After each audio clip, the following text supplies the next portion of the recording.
Good morning, everyone. It's Sal, Stretford Post. How you all doing? And welcome to another episode of Breaking Dawn. I hope you're doing good. I hope you're doing fine. Guys, guess what? Before I say anything, please don't forget to subscribe to the channel, smash a like on the video, all that sweet stuff. That'd be absolutely fantastic. But guys, as I was about to say, it is match day, guys. It is a huge day for Manchester United. Pivotal day, I would say. Educational day. Because obviously, the game last week was absolutely brilliant. It's gone so quickly. I mean, this week has gone so quickly. Isn't it funny how weeks go so quickly when you're having fun? We were having fun this week because obviously we just beat Liverpool, our arch rivals, etc. But yeah, look, today is the day. Today's the day where we try and change the narrative, because the narrative is, of course, Manchester United always beat the big clubs. But when it comes to the teams like Brighton, we lose or draw or whatever it is, guys. So today we got a chance to change that narrative, change the tone, change what we have been doing for the last few years, not only under Ruben Amorim. It's been going on for years. And I think it's incredibly important that Man United go into this game just like it was Liverpool, just like it's against Arsenal, just like it's against Chelsea, right? And treat this game the same as you would treat those games. Because we could play today and we lose today, then that game last week, it doesn't really matter as much, does it? Because we'll be straight back into zone one, guys, and back to reality, back to life, back to reality, as the song goes. But what I would say is that I'm incredibly confident today. I've heard a lot of good noises coming at the press conference. I've got some quotes coming from the press conference, guys. And yeah, Ruben Amorim really has the grit between his teeth. He really is, biting back, so to speak. He's biting back. And I like that about him. This is a new Ruben Amorim. Ruben Amorim is really, really fighting tooth and nail. He's fighting back. And I like that about Ruben Amorim. I like the fact that he's defending himself. And obviously last week, Arne Slot started talking about how he beat Frankfurt because, you know what, they don't play long balls and all that business, all that rubbish. So basically what Arne Slot was saying last week is that he's throwing his rattles out of his pram, being a crybaby, because teams play the long ball against him or they play a certain style against him. Now, even under Sir Alex Ferguson, when Man United used to go to Anfield, we used to adopt different tactics. Sometimes we'll play five in the midfield. You have to do what you have to do to win the game. You know, you don't go out there and start crying like a baby just because it didn't go your way. Find a way to overcome. Find a way to overcome those tactics. If you're a great manager, which I don't believe Arne Slot is, by the way, I think he's overrated. Find a way to win the game. Find a way. You know what I mean? Because I know managers. I know Pep Guardiola, right? If you lose to Pep Guardiola, he's your best friend. If you beat Pep Guardiola, you're a fraud, you're a cheater, you're a this, you're a that. This is managers. They're all the same. But coming out in the media and saying, well, you know what, it's better not to play against the long ball. This guy, I mean, the ego in this guy. I mean, you adopted Jurgen Klopp's team. You didn't need to do anything. And as soon as you get a team that you have to build slightly, by the way, given 1 billion to spend on your team, by the way, oh, you know, it's other people's fault. You had 1 billion to spend on a team that was already champions, that already had champions in it, who won the league in it, who have won the Champions League in it. It's absolutely crazy when you're thinking about it. And, you know, look, you know, I'm glad that Ruben Amorim bit back yesterday. I'm delighted Ruben Amorim bit back yesterday, of course, absolutely. Big up the members, of course, in the house. Big up Sal, bro, has the win finally. Let's get the win finally against Brighton. Really need to if we haven't beaten them in a while, get the 3 in a row. Come on, lads. Absolutely, guys. It's really important that Man United exert themselves today and treat this game just like the Liverpool game, I would say. Treat the game just like the Liverpool game. You know, because it really doesn't matter if we beat Liverpool and then we go against Brighton and we draw or we lose or something like that. Do you know what I mean? At the end of the day, you know. So look, I would say that look, today is a very big education. Today is a very big opportunity for those players to prove to us that they've changed the narrative, to prove to us that they're going to go out there and they're going to win the game and treat every game equally as they should, of course, guys. Now I want to get into some quotes from Ruben Amorim, if you don't mind. Let me just read some quotes out. Ruben Amorim on Sonny Lamens. I mean, I like the fact that obviously Sonny Lamens was brought up in the press conference. Sonny Lamens has been absolutely fantastic, as we predicted many months ago, of course. Well, for me, over a year ago. I think a little bit because it's hard in the momentum of our club, all the speculation around the goalkeepers to have. He's not a young kid, exactly, but he is still young. He coped really well with the pressure. He did. And to be honest with you, I feel a lot more confident now that we have Senny Lamens in goal. I really do. And I feel like, hey, he is kind of the difference maker. Will he be Man United's best signing of the season? Remains to be seen, isn't it? But you know what? He's certainly a very, very important signing. And that last minute signing in the transfer window could mean the all. Could be the all. Do you know what I mean? At the end of the day. He went on to say on Senny Lamens, he's really composed. He's defending really well. The importance of playing with both feet to kick the ball well is so important nowadays. Like against Liverpool, a more direct style. So I'm a little bit surprised. A talented guy. Talented guy. There you go. There you go, guys. And you know what? I feel like we're going to have a generational goalkeeper. I feel like we're going to have a goalkeeper who's going to be between the sticks for the next 10 years. I felt like that when we signed him. I said, this guy, let me tell you about this guy. This guy is a different animal. Let me tell you about this guy. Do you know what I mean? It was brilliant. Absolutely. Amram on vocal players. So Ruben Amram was talking about, not leaders, but people mouths, people shout on the pitch. He said, I think Harry Maguire, sometimes players have a different style. Dalot, he tries to do that. Luke Shaw is completely the opposite. He can show in some moments the way he plays when he is so focused. He can help the team in a different way. Now, look, I find that interesting that the old guard I mentioned there, you got Harry Maguire and you got Diogo Dalot. And he said Luke Shaw's pretty quiet. But Harry Maguire, of course, this is the reason that Ole Gunnar Solskjaer wanted to keep Harry Maguire as a captain. There was a time when Ole Gunnar Solskjaer was at the football club where everyone was saying, make Bruno captain, because Harry Maguire was the captain. Now, Harry Maguire's vocal, but obviously his abilities into question, isn't it? And that's what I would say. But I would say that Harry Maguire, I would rest Harry Maguire today. That's what I would do. I played Lenny Yoro. I don't think you can keep a player like Lenny Yoro, who's a generational defender, on the bench. I don't think you can do that. I think that's unfair. I think that certain games you play Maguire, certain games you play Shaw, certain games you play Dalot. I think we need to think more of the forward, more of the future, because as much as I loved the game against Liverpool, as much as I enjoyed it, and I really did, I feel like Man United showed a lack of forward thinking, future, right? Which is understandable against Liverpool. I'm not picking any bones out of it. But what we need to do as well, in the games against Brighton, in the games against Forest, in the games against Everton, we need to make sure that we're thinking about the future as well, and not just leaving great players like Lenny Yoro, who's a generational player, Aiden Heaven, and just completely isolating them and stifling their development. I don't think you could do that. I know you need results, but I actually feel against Liverpool, I think that we could have played Aiden Heaven, we could have played Lenny Yoro, we still would have won the game. I had that feeling all week that Man United were going to win the game regardless. Ruben Amram went on to say, let me just get this up. He said, in regards to leaders, I can look at Harry, I can look at Mazraoui, has a good impact. You don't see it, but you can feel it. Licha Martinez is really important on that. He's really loud, so sometimes it depends on the moment. Yeah, look, most of us would have picked Licha Martinez as our captain, isn't it? Most of us would have had Licha Martinez as the main guy as our captain. If we were to choose any captain in our team, it'd probably be Licha Martinez. I'm surprised he didn't mention De Ligt. A lot of us are talking about De Ligt as a captain. I'm surprised that hasn't been mentioned. But, Licha Martinez, of course. Harry, of course. Mazraoui is a surprising one. Captain Mazraoui. That for me, that's quite surprising because he doesn't come across as vocal, but, he knows best, doesn't he? Absolutely. Amram said, what kind of attitude tomorrow? What attitude are we going to have today, should I say? And what I would say is that, yes, he said, let's wait and see for the game. I think if you look at our wins, especially this year, it has to do a lot with the attitude. And sometimes these attitudes, I'm not saying that my players don't want to win or to run. Now, this is what we're talking about. Attitude, culture, attitude, mentality. Because we know that we can beat Liverpool, Arsenal, Chelsea at any given day. Any given day, we can beat those teams, right? But it's when it's against the Brightons and the Bournemouths and the Newcastles and the Spurs and the Evertons, that is where we really get to know the attitude of these players, the mentality of these players, the culture of these players.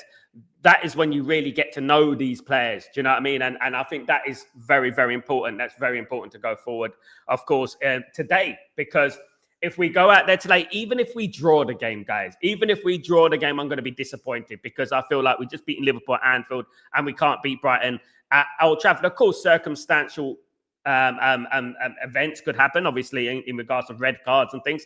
But what I would say is that 11 against 11, Man United should defeat Brighton today. And that's what I would say. Absolutely. Ruben Amorim went on to say, basically, if we get the basics right, we are near to winning more football games. You look at the Brighton and you see the way they play. Every team that presses high struggles with them, and they won those games. We need to be prepared for that, not just against the top teams. Absolutely. So basically, when teams play Brighton are one of those teams where they want you to come at them. They want you to press them. They want you to come at them so they can pick you off. And we've been guilty of this many, many times against Brighton, where we go out at Old Trafford, all guns blazing, and then Brighton just play 11 at the back, and that's it, and just stifle the team. And then when it comes to their opportunity, set pieces or not, they get the opportunity to take that opportunity. That's what they do. And so we have to be very, very tactical in regards to the way we do things. We have to try and entice Brighton to come out a little bit and try and play a little bit. We shouldn't be trying to play into their hands, so to speak, So it's very important that Man United exert themselves and tactically read the game. It's so important because we don't want to be sucker punched. We don't want to be counter-attacked, because that, all in all, this is what Brighton are looking to do. Brighton are looking to play the low block, and they're looking to obviously counter Man United and pick Man United off at the opportunity. So we need to be ready and prepared for that, of course. In regards to Amorim and Arne Slot, of course. Liverpool is in the past. I don't want to comment. That is not important. Important is what Fabian Hürzeler said. For me to try and understand what is going to happen. I understand everything. Now, look, Arne Slot's just a very bitter guy, salty guy, a very salty comment, as it says there. Man United won the game and he's crying about it. He's still crying all week. He was talking about it all week.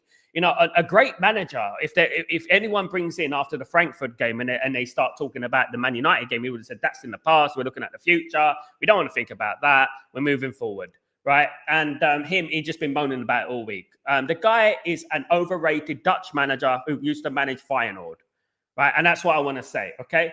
Ruben Amorim is 40 years old and he schooled that slaphead.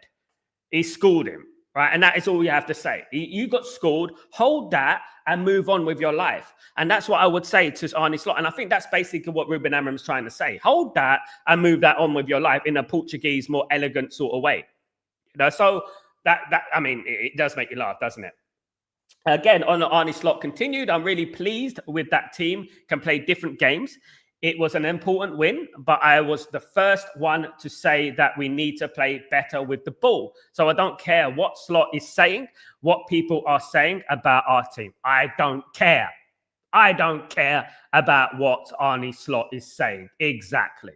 I don't care. At the end of the day, people are looking at Man United. Oh, Man United, they're changing. See, he had to change his tactics. He didn't change his tactics. We've actually got a goalkeeper who can kick with both feet, mate. We haven't had a goalkeeper who can kick with both feet. Right? And if you watch the game, Liverpool played more long balls than Man United in that game. We mixed it up. We passed when we needed to pass. We went long when we needed to kick long. That is how it should be. It shouldn't be religiously, we play from the back, we pass out from the back. It should never be religiously like that. It should be a mixture. When you're playing football, it should be a mixture. You could mix and match based on the situation, the circumstances that you're dealt, Absolutely. Spot on for Ruben Amorim. He doesn't care. I love it. Absolutely. Ruben Amorim went on to talk about JJ Gabriel, of course, a very highly rated 15-year-old who was training with the first team this week. Very, very excited for this player. Like with everyone, I know that he's a really talented guy and everyone pays attention with the social media, but you can see that in the under-21s had a game, so we have less players and you can try to pick some players that have talent. So basically what he's saying is that, look, when you're lacking players in training, etc., you can bring players from the under-21s to train with the first team talented players. Of course, there was Jim Thwaites who was training with the first team as well. Look, I really hope, like, especially the likes of JJ Gabriel, who has had a load of interest from abroad, including Real Madrid. I really hope that he gets his opportunity quick. Obviously, Arsenal have played a 15-year-old, Dalman, isn't it? They play a 15-year-old. So I don't understand why Man United can't play a 15-year-old in the squad.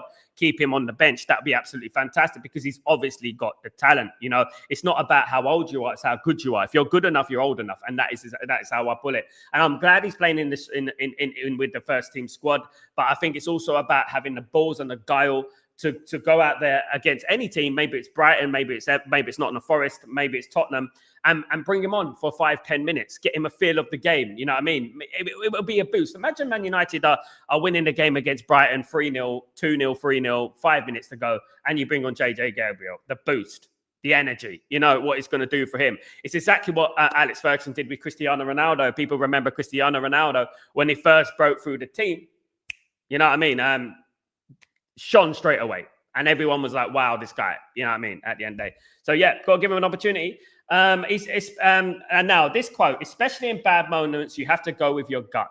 And I always go by that no matter what. It's the most important thing for a manager. So basically, I like this quote because gut instinct, going with your gut, going with your, you know, you feel it, you feel what you need to do. And you know, he does that, and you can't argue with that. And you can't argue that he goes with his feeling, that he feels to win the game, right? Now, I'm not anyone to argue with Ruben Amorim. Look, he won the game against Liverpool, and I think that's a great thing, right? He went with his gut instinct, and he won the game, and he shut a lot of people up, which was fantastic, including those content creators who've been saying, get him out of my club, Ruben Amorim out, and then when we win the game, they're on their bloody platforms with sunglasses, like they always believed, right? Absolute shameless mugs, honestly. And what I would say is that, yes, Ruben, go with your gut, win the games. But what my advice would be also, think about the future as well. Think about what you're going to do in the coming years and not just what you're going to do now. Of course, we're going to win the game. So basically, what I'm not saying that play a bunch of youngsters and this and that. No, I'm not saying that. What I'm saying is this, is that have some on the bench, bring some on. You know, when you're winning the game, when the game is comfortable and you feel like, yeah, we won this game, bring someone to get prepared. You know, at the end of the day, you save when you're young, right? When you're young, you put money into your bank account. So you save for a rainy day. When you get older, you got that to fall back on because life can take a turn for the worse. And believe me, it can. And when you have youngsters, it's a bit like playing youngsters in a football match, okay? You play them when they're young, and then you get them that experience. So when it comes to injuries, when you've got an injury crisis or suspension or something like that, you can bring those players in, right? You can bring those players in and they'll be ready because they've already played some games in the past for you. And it's exactly what Alex Ferguson did. People forget during the class of 92, people think that the class of 92 were brought through during 1995, 96. No, a lot of these players played in 1994. A lot of them played in early 1995. As I remember, the Galatasaray game against Manchester United at Old Trafford back in 1994, I believe it was, when we had the foreign rule in the Champions League back then. We had David Beckham, we had Simon Davies, we had Keith Gillespie, we had all these players playing for Manchester United. Well, Simon Davies and David Beckham were playing for Man United. And even though some players, they don't make it. I remember Terry Cook, Phil Moran. I remember, a lot of players that came through at Man United that, Paddy McNair and all these players that, Pat McGibbon, all these players that didn't make it at Man United, but some of them will. Some of them will, and you'll end up with a player like David Beckham. David Beckham played against Galatasaray, smashed one in the bottom corner, and we won 4-0 against Galatasaray, and the rest was history. Do you know what I mean? So it's very important that you prepare yourself for the future, not just for short term. You have to prepare as well. It's a mix and match. We're not saying that you have to play all the youngsters and this and that, but it's also important that you mix and match it. Absolutely. So those are some of the quotes in the press conference. Did like the quotes, did like the fact that Ruben Amorim is coming out fighting, coming out swinging. Really did like that. I enjoyed it. Absolutely. And hopefully today we will be ending this day like we ended last Sunday. We're in joyous mood, in happy mood. And I really do hope it happens. Big up Kenny. What's going on, my friend? Hope you're doing well. Good to see Kenny in the house. Hope you're doing well. And big up everyone who took the time out to watch me on my panel show, and also not just watching behind the scenes, made an effort to come and comment on the videos. And also, watched me yesterday on Judge Mo's channel. That was brilliant. Thank you, everyone who joined me for that as well. Very good, because I'm holding Man United up at the end of the day, guys. I'm holding Man United up. I'm holding Man United to a standard. I'm battling against everyone, guys, because I'm the only United fan on there. So I go out there and I'll battle Man United, of course. Absolutely. Big up, Darren. What's going on, my friend? I hope you're doing well. So look, guys, it's very, very important that we win today. I'm extremely excited for the game. I feel like it's come a little bit too quickly. I would have liked to revel in the Liverpool win a little bit more intensively over the, but it is what it is. That's football. Football doesn't wait for anyone. And this is exactly what I've been saying over for the last few weeks, is that you go into the next, you go into the next. And one thing, as I said before, after the Liverpool game, one thing that I did like about Ruben Amorim, the way Ruben Amorim spoke, was that Brighton. That was all it's about. You know what I mean? At the end of the day. Big up, Harold. What's going on, my friend? Hope you're doing well. Good to see you. Hope you're blessed. Big up yourself. Hope you're doing well. Thank you so much, my friend. I love you, brother. Thank you very much. Good to see you. And guys, look, you know what? Look, guys, I'm excited for the game. I need this game to happen quickly. Obviously, I'm going to be live, guys. Look, you know one thing about me, I'm losing my bearings, to be honest with you, because obviously I'm in the UAE and the game kicks off at a certain time. So I'll be live about 5 o'clock. I'll be live about 5 o'clock for the game. And yeah, I'm looking forward to the game. Absolutely. So 5 o'clock UK time, by the way. So I'll be live for the game. So can't wait for it. Absolutely. Guys, Darren, 3-1. I would take that all day long. Absolutely. I would take that all day long. Benny, good morning. How you doing, my friend? Hope you're doing well. Slot knows what's coming down the line. When United back Amorim said it a few weeks back. Slot is a bluffer. Amorim wait with him last week. Easy. Brentford will win today. Slot is a bluffer. I don't like Slot at all. I think I said it a year ago, that Arne Slot is overrated, right? And anyone could have walked into that football club and actually won the league with that team. Even Ruben Amorim would have walked into that Liverpool team if he took charge of that Liverpool team and won the league. I think most good managers would have done that. He already had the team there. He just needed to press play, and that's what it was at the end of the day, isn't it? You know what I mean, guys? Absolutely. Absolutely. Big up, my friend Tybo. What's going on? Good morning, Sal. Unfortunately, I can't be here for the watch along today. I am in Frankfurt for the game, but all of us go you a great time. Thank you so much, Tybo. Really appreciate you, and best of luck on the Frankfurt game, my friend, and enjoy it. And hope you recover from the game or from the other night. I'm sure you will. But absolutely, one day I'll join you for a Frankfurt game, Tyborg. Yeah, definitely. We'd love to go and see them play. Yeah. Best of luck, Tyborg. Thank you so much, mate. I really appreciate you. Your good energy is here, my friend. The good energy is here, of course. Dylan, we need to make an example of Brighton. Every game going forward to EPL should be treated like a cup final. Exactly, Dylan. This is every game. Look, every game should be treated like Liverpool away. That's how we should treat every game. Like, we need to win this game. This is Liverpool away. Because even subconsciously, when you're thinking about the way Man United played against Brighton over the years, and you think about Bournemouth and Wolves and Forest and Tottenham and Newcastle, when you think about these games, you've always got this element of, oh, no surprise there then. We win that game, but we can't win this game. This has been going on for years. You remember when we beat Man City away 3-2? Do you remember that? And then the very next week, we lost to West Brom at home. So this is what we're talking about. You know what I mean? And hopefully, today we go into that game and we absolutely sweep the floor with them, and we can signify a change in momentum, a change in mentality and narrative. And I really hope that we do that. I'm confident we're going to win this game, guys. I'm really confident we're going to win this game. I did say that we're going to win the game. I think it was 3-1. Did I say 3-1? Man United are going to win this game. I think Man United will win this game. And hopefully we win it comfortably. Hopefully we don't have an anxiety-filled day, because we have been there before, haven't we, guys? Absolutely. It has actually been an anxiety-filled day. Dan, morning, Sal. Short and Dalot to get too much games time. We know they are at the end of their careers, but still plays them. I see this one of his few faults. Dan, look, I don't mind him playing these players as long as we have a focus of what is on the future. And this is very important. We can have the likes of Dalot, Shaw, Maguire, all these players playing. Fine.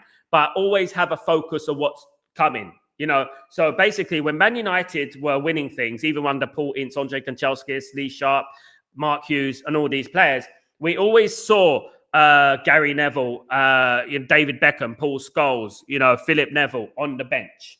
We all saw them. We all saw, even with the likes of Phil Moran and Terry Cook even them, Ben Thornley later on, we always saw the youth players there. We always saw the youth, like, not just because for the sake of playing a youth player, because we've had a youth player on the bench since the 1930s, but we also had a youth player there that had the ability to take over, you know what I mean, and take that place. And that's what Sir Alex Ferguson said during the class of 92. He said, these guys there, you see these guys there, they're there to take your place.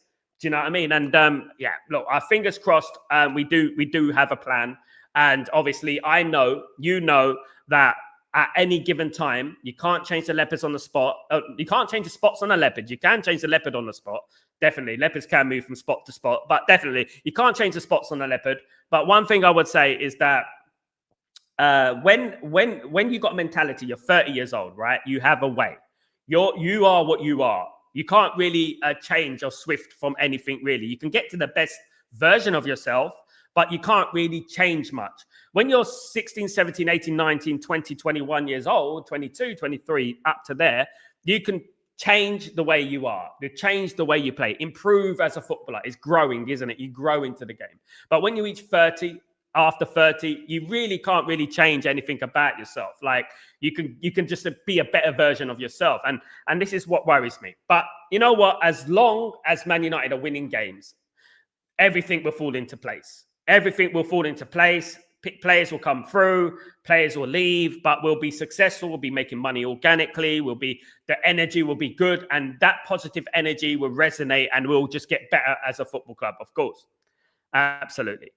Kenny, I heard Liverpool scored the most set-piece goals this season, even more than Arsenal. Look, Liverpool are very good at set pieces. Liverpool beat Arsenal with a set piece, with a free kick. Great free kick, but it was a free kick, wasn't it? At the end of the day, they've also scored a couple of very, very, very late goals. And also, I would like to add about Liverpool's penalty conversion, or penalty quantity rate. You know what I mean? I would say that they've had a lot of penalties. I know, like, for a fact, that when I'm looking at my phone, I'm looking at scores, right?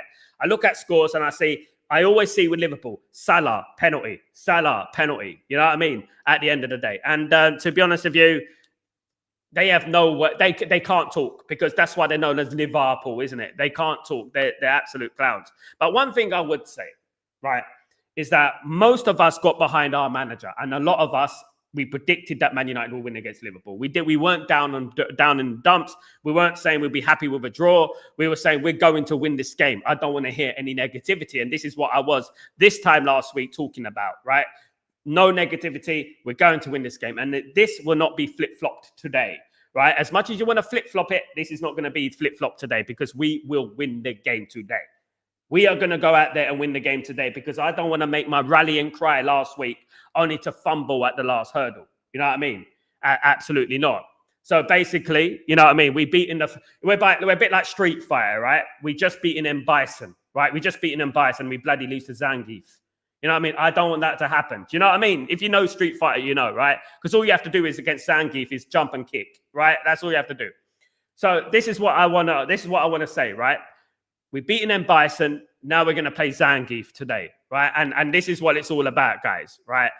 Beat Zangief today, and then we can move on to Dowsim against Nottingham Forest, okay? And we can beat Dowsim, and then we can move on, obviously, to E. Honda against Tottenham, of course. So, guys, what I would say in a nutshell is that we need to show the consistency. We need to believe. And to be honest with you, we need to have this same Liverpool vibes, the same mentality, the same energy as we had against Liverpool. And that includes me and the fan base. If I'm going to go out there and give a rallying cry last week of how we're going to beat Liverpool, don't be pessimistic. We're going to beat Liverpool. And then I come out here today and say, oh, well, you know what, we're going to win anyway. It doesn't really matter. I'm not going to be like that. We have to win this bloody game today. I don't want any excuses, guys. I really don't. I don't want any misery guts after the game. I don't want any people get him out of my club. So typical. Oh, we beat Liverpool and lose to Brighton. I don't want that. I want us to change the record. It's about time we change the narrative and all that nonsense. Do you know what I mean? At the end of the day, that's what I would say. So big up, Amir. I hope you're doing well. Big up, my friend Kenny. Sal, I'm not afraid to say it. A win today makes us Champions League place contenders. We got a win today and go on 8 and beat and run. It's time now. Big up, Dan. Look, you know what? The world is our oyster, Dan, mate. The world is our oyster. You go and beat Brighton today. Then you go on to beat Nottingham Forest. Then you beat Tottenham, and then you beat Everton. Where would we be in 10 days, guys? 2 weeks' time, we could be on the title challenge, let alone Champions League. Guys, listen. Guys, listen to this one, right? Listen to this one. If Man United get to January, right? We get to January. If Man United get to January, right? And Man United are 4 points behind Arsenal, right? Let's just talk in those terms, right? Are you not going to believe that we can catch them? We put pressure on Arsenal. No one is expecting Man United to do anything this season. Nobody is expecting Man United to come out there this season and absolutely do a madness. But you never know in football. Winning is contagious. Winning is a habit. And you get that feel for winning. And the last thing any team want in the Premier League, let me tell you that right now. This is why they don't like talking nicely or building Man United up. This is why you can hear a pin drop in the media this week. The last thing they want is a resurgent Man United. And Man United on their heels, coming for them. The last thing any team want, the fear that Man United are back, they're coming for us. You know what I mean? That is what it is. We are Man United. We are back. The last thing they want is that, right? So we need to make sure we don't just settle for, maybe we can get in the top 4 challenge. We need to go up and keep pushing there, guys. This league is not all that. This league is not all that. We beaten Liverpool away, the champions, right? We spent $500 million. We should have beat Arsenal. It was a foul and buying there, right? We beat Chelsea. The only poor performance, agreed, Brentford and Man City. But you're not going to get them all. We made mistakes, but we are capable. We've proven that we are capable of beating anyone at any given time, guys. 40% of our first 10 games this season have been against the top 4. 40%. The hardest pound-for-pound start in probably Premier League history. That is how hard our start was, right? And we still got an opportunity. We're only 6 points from the top, And you're looking at that and you're thinking, wow. You know what I mean? Wow. As Walking once said. Absolutely.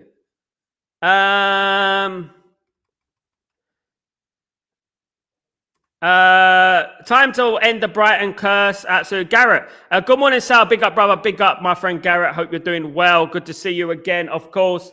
Guys, morning, sir. We're winning 2-0. Come on, Saviour. Absolutely. I said 3-0, Kenny. Thank you. Yes, I did say 3-0. Absolutely spot on. Thank you, Kenny. I still stick by that. I stick by 3-0, Kenny. Absolutely. Agree, 3-1, go Man United. I think 3-0. Yeah, I think Kenny correct me. Absolutely, it was 3-0 I predicted. And I'll take that all day long. I think I'll keep the 3-0. Thank you very much. Absolutely. Dan, what we have got going for us today against our bogey team, Cunha and Bremo, Sesko, Lamens, come on 2-0. Yeah, it's very important today. Look, I know that I'm going to agree with whatever Ruben Amorim does. We have no choice. But I do believe he needs to play Sesko at home. He needs to play Sesko at home. When you're playing the likes of Liverpool, it's a different type of game. You want to control the midfield, you want a bit more bodies in there and stuff. But when you're playing at home, you need to play a striker. And I think we need to play Sesko. And if obviously there's rumors about Mason Mount having an injury, having a little bit of a knock. I mean, yeah, look, play Sesko and play in Bremo, Cunha. It's very easy. You know what I mean? At the end of the day. And we were playing well before the international break with Sesko. Of course, guys. Absolutely. Cunha definitely scoring today. Big up, Kenny. Absolutely, I hope so. Look, at the end of the day, I was speaking about this on Mo's channel about impacting games. It's not just about stats, not just about goals. It's about your overall impact in the game. I take you back to Cantona. And I take it back to when Cantona didn't have the best stats in the world, weren't the best assister, weren't the best goal scorer, but his impact in the game was on a next hemisphere, a next level. And the class of the 92 would tell you that. He was an absolute game changer. Without Eric Cantona, we wouldn't have reached the heights that we reached, right? Even those class of 92 were nurtured by Eric Cantona. But Cantona never had the best stats, right? But this is the thing. Cunha, he is a game changer in a different way. He takes the pressure off the team. He spins on a sixpence. He brings that ball forward. He causes havoc. That's what he does. He's all-round game. So yeah, his goals will come. His assists will come. Of course they will. But his overall game, his effort levels, his implementation, I thought he was phenomenal against Liverpool. I think he's been good. People just judge players based on goals and assists. It's nothing to do with that. It's about his overall impact in the game. And I feel that he's going to be an absolute game changer this season. Absolutely. Dan, watch Benjamin Sesko's interview. What a great example of a pro footballer he is. Absolutely. He reminds me, Dan, like Senny Lamens when he was talking when he signed for Man United and he was talking to the media, that sort of, you have your head screwed on, that calming influence, of course, guys. Absolutely.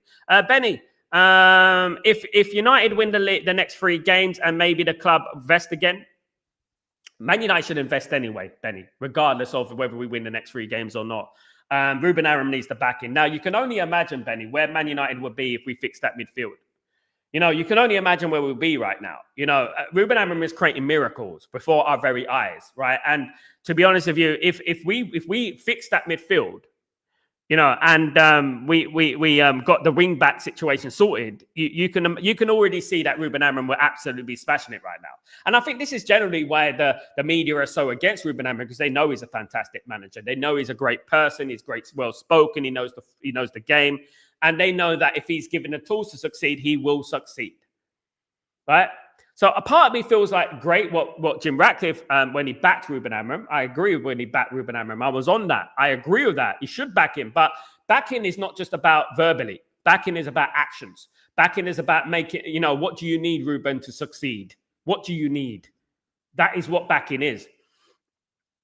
50%, not even that, 40% backing was not enough. And I still believe Man United will have a very good season this season. And I said it at the beginning of the season that Man United are going to have an excellent season this season. And I believe they will reach the heights. And under Ruben Amorim's stewardship, I think they're going to be good, man, honestly. Big up Benny, by the way. Big up my friend. And big up the members in the house, guys. Thank you so much for becoming a member. We'll be interested to see how Baleba plays today. It will be interesting. Will Baleba have a point to prove? Will Baleba struggle in the headlights? Will he do that? Will he be nervous? It's very important to look at today. It's a very important watch along today because we're looking at Baleba because as a potential player that could possibly play for Man United. Obviously, Man United are meeting with the Baleba entourage this week. It's very important to see what kind of character he is up front, intensively against our team. So I'm looking forward to the game. I'm looking forward to the way he plays. Hopefully, he has a stinker. I know I want him playing for Man United. I think a lot of people do, but I hope he has a stinker today. I hope he has a shocker. I hope he's hooked. I hope he gets substituted, Benny. So that's what I'm saying. Back him in January to push on the again for maybe an assault on the league. The thing is, they're not going to do that.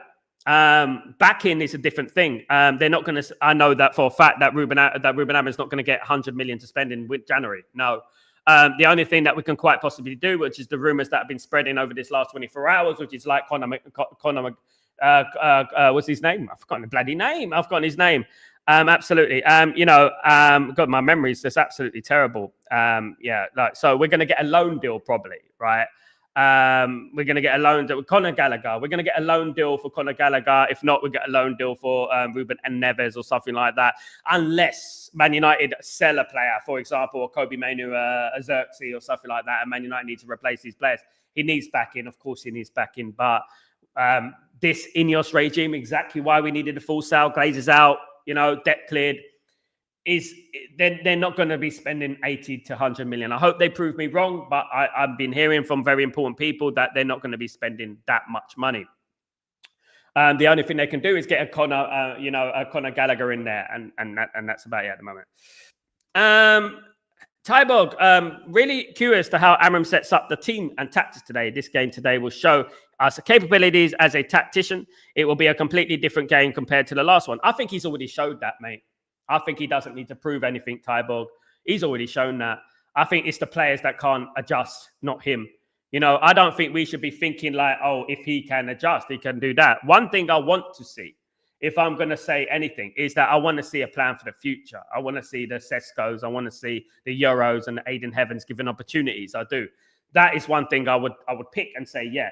But he's already proven himself as a tactician. The problem is these players have proven themselves to be low IQ, and that's what I would say.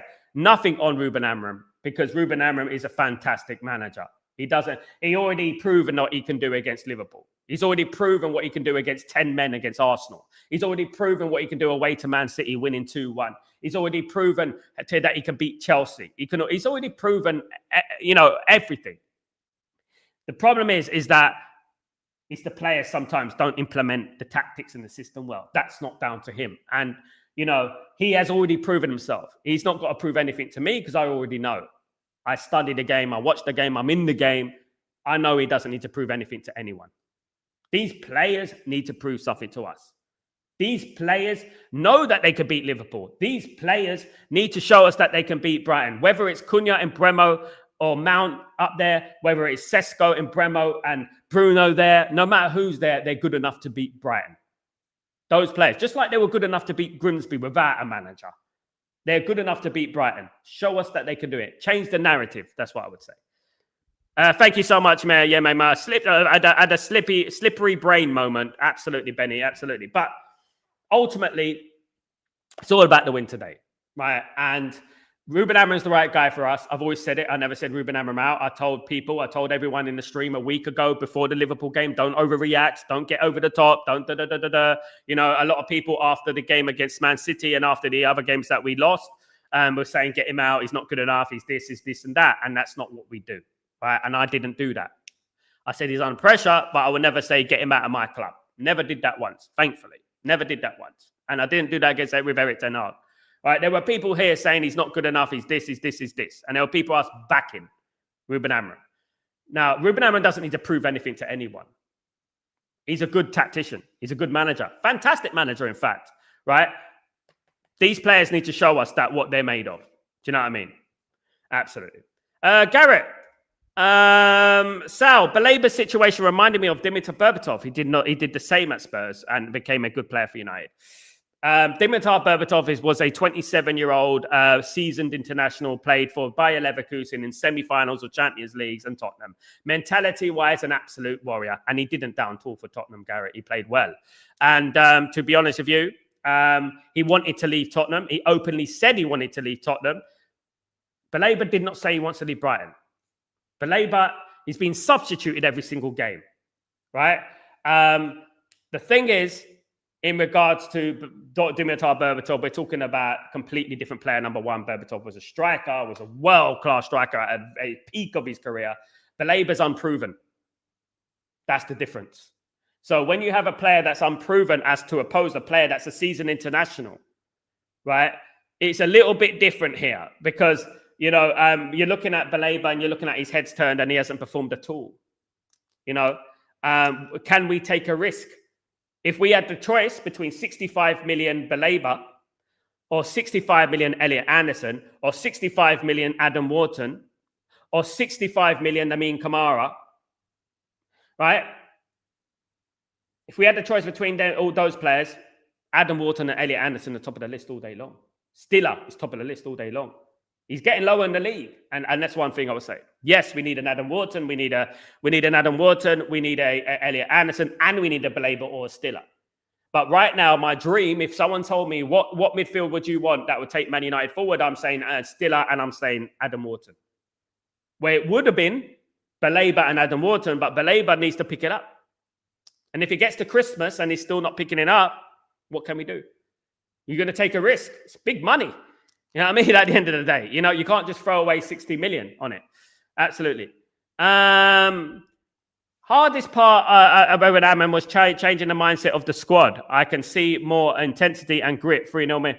Hardest task. It is high. Big up high rower. What's going on? It is one of the hardest things to do for Ruben Amorim. Was to change the mentality, because when you've got a team that are playing. When you got a team that have been playing for how long? 15 years without Alex Ferguson, and they've got some of them have witnessed nothing but failure. It's very difficult to get that failure and turn it on its head and make it into a success mentality. You know what I mean? At the end of the day, So what I would say is this: he's doing well, but I would not trust these players. I would say that my friend, high power. I would not say. That they've gained my trust, and they shouldn't gain anyone's trust yet. The trust comes in the next few games when they're playing when the lights are off. When the glitz and glamour of the Liverpool game is gone, right? This is when we're going to be judging these players. Brighton, Forest, Everton, Spurs, these games, right? They're the ones we're going to be judging them on. We lost 4 times to Spurs last year. That's one thing I want to say. Do you know what I mean? I'm curious to see how differently set something out versatile. He's already proven he's versatile, Tyborg. Every game is different challenge. I'm sure being doubted is wrong. I mean, Tyborg, you were calling for him. You doubted him after the game against Man City. So, look, you know, what I would say is that I've always said, believe in him. He's a good manager. He's a world-class manager. He's already adjusted. If you watch the game, I actually analyze the game, Tyborg. I don't just watch to win and watch he scores goal. Yes, we win. That's it. Game over. In all due respect. I watch it. You know, and he changes during the games. He's versatile during the games. He adjusts during the games, right? And I've seen it, but these players can't handle it, right? He's had Sesko up front. He's had Mount and Mbeumo up front. He's had Cunha and Mbeumo up there. He's had Bruno up there, you know, and that's the thing. And we only can play with the tools that we're given. We've only got the tools that we have right now. So we can't change everything like this because he doesn't have the tools. On the right wing back, we got Ahmad or Dalot. On the left wing back, we got Dorgu or Dalot. You know, it's like that. We haven't really got a squad. So we can't expect him to be this, you know, miraculous genius of you know, he's gonna change it with and play this. Because he's shown that he can change. If you watch the game, he moves to a 4-4-2. He moves to a 4-3-3. He goes back to a back 5. He goes to a 3. He goes to a 2. He goes to a 3. He goes to a 1. You know, and this is what we're talking about. It's not just like that. It's not Frankfurt football. You know what I mean, like they had the other night. This is proper football. And to be honest with you, it is he's got it. It's up to these players to adjust. He's shown he can adjust. He's shown it already, Tyborg. He can adjust, you know, and he's done it. It's just that these players can't do it. That's what I mean. You know what I mean? At the end of the day. And that's what I would say. You know, he's already shown that. Let's not plant the seed here. You know what I mean? Because that's what it does. You know, he needs to prove me that he can adjust, you know, because I know I'm not stupid. I want Bourne yesterday. He's already shown me he can adjust. You know, he's already shown me that what he can do. You know what I mean? So believe in the manager. No planting seeds, right? No planting seeds. You know, he's basically your key word there is versatile. He's versatile. He's proven he's versatile, right? His system is not going to change from that. His starting system of a 3-4-2-1 is not going to change from that. But that's not the problem. Right? The only way he could be versatile is what players he played. But if the Liverpool game doesn't show you how versatile he can be, then I don't know what will show you. You know, because he was absolutely versatile in that game. You know what I mean? And he was versatile in the Chelsea game. You know, and let's wait and see. Like, let's just keep supporting the manager. And I believe he's a good manager. And I believe he can be versatile. And he is versatile. And I've been watching him for a long time, intensively, and watching his system. I don't leave this stream and sit down and just turn on Coronation Street. I leave this stream and I look at games back, and I look at tactics, and I look at systems, and I look at the way the game moved and stuff like that. Do you know what I mean? I like to pick bones in things. I like to analyze things and think about things objectively. You know, this thing where he's not versatile is something that Talk Sports say. You know, it's something that ESPN FC say, something like Sky Sports say. He's not versatile enough. You know what I mean? And I've seen he's been versatile. Do you know what I mean? Big up, Garrett. Well, big up. Well said, brother. Your insight is so good. Thanks, bro. Big up, Garrett. Good to see you, my friend. Hello, big up, my friend. Big up, man. Good to see you. It's amazing that we got so many players and still have so many underperformers. This is why Ragnick was right. We still have so much to do. Ragnick wasn't just talking about the performers, though. He wasn't just talking about the players. He was talking about the board, wasn't he? The thing is that we got Ruben Amram now. You know, Ruben Amram's already spoken about that. You know what I mean? Ruben Amram's already spoken about that. Ruben Amram has spoken about what we need to do. What we need, basically said we need open heart surgery. That's the key. But people looked at that open heart surgery comment and thought, oh, it's just the players. No. It's the whole club from top to bottom. He was talking about open heart surgery. You know, not graze on the arm. You know what I mean? It was an open heart surgery, so it meant the whole football club. People, when they thought about Ragnick, it was just the players. But this is the culture that Ruben Amram is evidently in front of your eyes trying to change. With Rashford, with Anthony, with Sancho openly trying to change a culture at the football club, moving on players that some of them are fan favourites, but he's moving them on. You know what I mean? That is changing the culture. That's what he's doing. He's doing what Rangnick said, basically, you know, at the end of the day. But Rangnick is all mouth. That's it. You know, Rangnick spoke well. Great. Shit manager, though. You know, we want action. You know, we want action, and that's what we want. Good morning, Ellen. How you doing? Hope you're doing well. Good to see you. We are confident. Yes, we are, absolutely. Morning, Sal. This game is bigger than the Liverpool game for me. We struggle against middle and fewer teams. Saying that, I think United 2-0. Come on, Philip. I agree, mate. I agree with that, absolutely, because I do believe this is the ultimate test for Philip. You know, beating Liverpool, we've done that before. We haven't lost to Liverpool in 3 years at Anfield, by the way. Beating Liverpool and then beating Brighton. And Brighton, obviously, is the less glamorous game. It's the game that will have less eyes on that game, of course, guys. Absolutely. You know what I mean? Absolutely. But, guys, I don't want people to be pessimistic. I don't want people saying that, you know, Ruben has to prove me wrong. Ruben has to show me he's versatile. Ruben has to do open heart surgery, Rangnick, and all these people. When Rangnick couldn't win a game for love no money. You know, what we need, right, is a belief. And we need no planting indirect seeds into the pot. Like what I said before the Liverpool game, when a lot of people, I'm known as the only guy who was so confident to beat Liverpool, right? I was confident we're going to beat Liverpool. I'm confident we're going to win today. Ruben Amram's army all day long. That is what it's all about, guys. We are going to win the game today. That's what is going to happen. We are going to win the game today.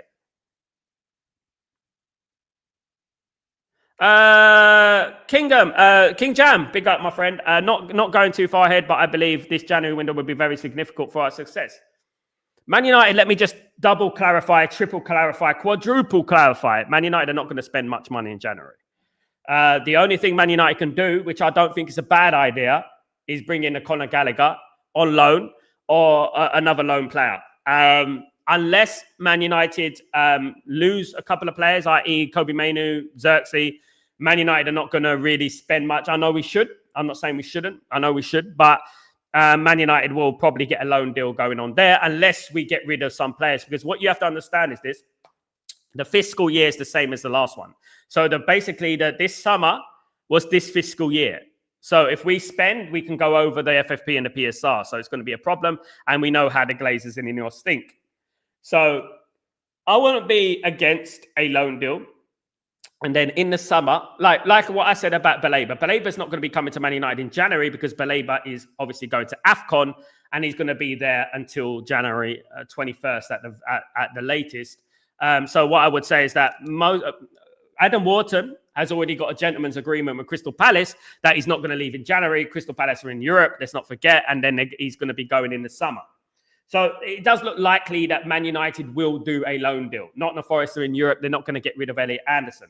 So all the top targets of Man United have got their hands tied at the moment. They're not going to be leaving now unless Man United pay an astronomical amount of money for them, which they're not going to do in January.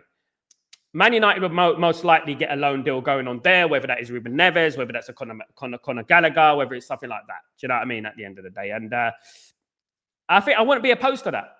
I wouldn't be. And I think that the biggest worry for me, my guy, is obviously the AFCON, Mazraoui, Ahmad, Mbeumo. A little bit of a worry for me there, you know, because Mbeumo has been fantastic this season so far. And Ahmad is getting better every game.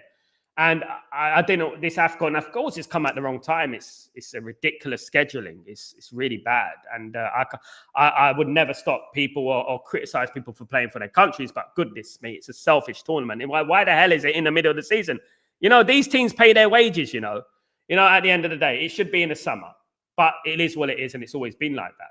And to be honest with you, and I will be doing a watch-along for it. I'm going to be doing my scouting mission. I will be doing my scouting mission for it. But it is very, very frustrating because we're getting into a rich vein of form. I can imagine if Man United go on this winning run. I can imagine if Man United go and beat Brighton and go and beat Forest and beat Tottenham and go and beat Everton.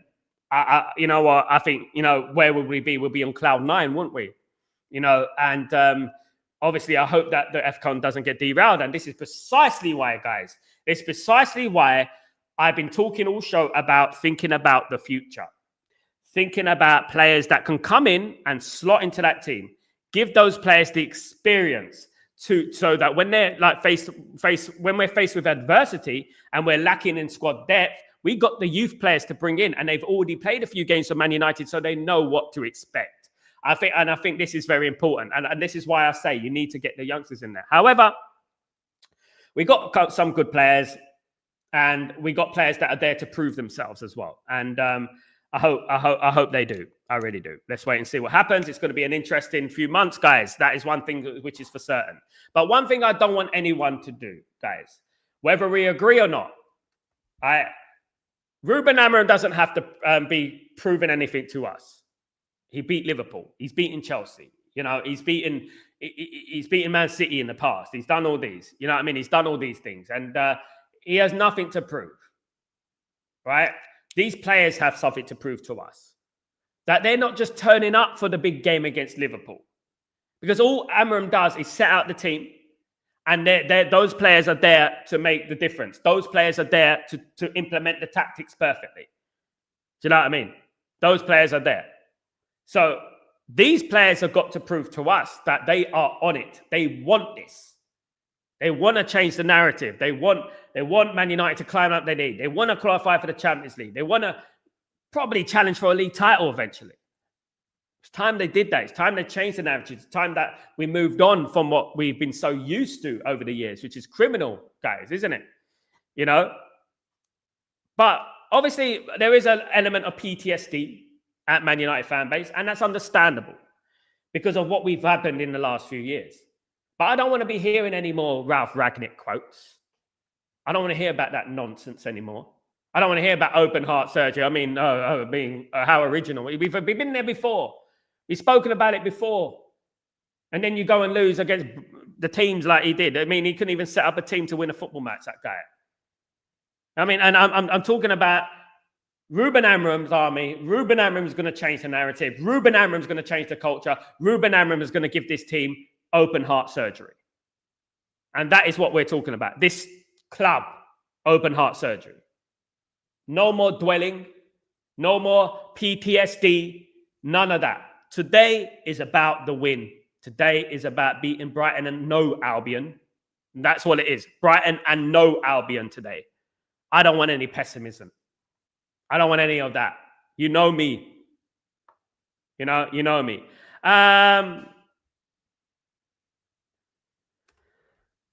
We've seen it all. We won a lot. We're Man United. We're never going to stop. Big up, my friend. Big up, our man. I live in Singapore, bro. Big up, mate. Big up. Thanks a lot, bro. Big up, our man. Big up, everyone, guys. Guys, I would urge people, right? I would say keep these words as gospel because we're on a winning run, guys. We won 2 in a row. We won 2 in a row, guys. You know what I mean? We're beating Sunderland and we're beating Liverpool. Now we're going to beat Brighton and we're going to be 3 in a row, 4 in a row, 5 in a row. And we can just delete all that pessimism. And there is people pretend like I'm not saying that I'm Ruben Amorim. I'm not saying that I'm criticizing Ruben Amorim, but you know what I'm saying? I'm just curious as to what he's gonna. Don't do it.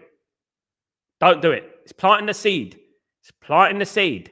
I respect everyone, but one thing I do, I love my football club, and I know what it takes, right? And I watch Ruben Amorim, right? And I know that if we got rid of Ruben Amorim tomorrow. And we brought in another manager. We're going to be back here in a year's time, in 2 years' time. So people are talking about getting Zidane. Have they not learned nothing? There's a reason Zidane hasn't gone back into management because he managed a Real Madrid side that had Cristiano Ronaldo at his peak, Gareth Bale at his peak, Luka Modric at his peak, Toni Kroos at his peak, Sergio Ramos, Carvajal, Courtois at their peak. There's a reason he won't come into a team like another team because he hasn't got it like that in regards to management. He hasn't got a world-class team. You can get Sean bloody Dyche to manage that Real Madrid team. He'll win the Champions League with that team. You know, and that's what we're talking about. And this is the thing. Stop this, like people on my tweets, on my comments and things like that like about Zidane's and about people like that. It drives me absolutely mad. I agree, Sal. Amorim will make United great again. Big up, my friend. Big up. I hope Lamens managed to keep a clean sheet. I hope so as well. Dabby's ass, big up Dabby's ass. I believed in Lamens from the beginning, and that's what I would say, guys. I believe in it. Changing the goalkeeper has contributed to increasing 50% of chance winning. I told you that, guys. I told you about Lamens. Daryl, we got this. Please, 2-3-0 United. Come on, lads. Daryl, worst comes to worst, mate. Worst comes to worst is that we win the game 1-0. We win the game. It's the most important thing. I would love a great performance. I would love Man United to win 2-3-0 and it's comfy. 2 pillows, nice and comfy. I would love that. But one thing I would say is that as long as we can win this game by hook or by crook, I'll be delighted. I'll be delighted, guys. Absolutely. Now, peeps, I will be back later for the watch along, guys. Let me just double check something real quickly before I do anything, my peeps. Absolutely. I will be back for the watch along. Please, guys, very important that you join me for the watch along today, please, for the channel's sake. Guys, for the channel's sake, I will be here at 5 o'clock UK time for the watch along. Don't forget to join me that. It'll be 8 o'clock Middle Eastern time, 6 o'clock Central European time, guys. So, guys, I want to thank everyone. My family's very well. Oh, man, thank you so much. I hope yours is too. Thank you, everyone, for joining me. We're moving on now. It's about time Man United did the business. It's about time Man United showed us all what they're all about, guys. Ruben Amra's army. Come on, Man United. Glory, go Man United. And I shall see you later for the game. Come on. Let's do this. Peace.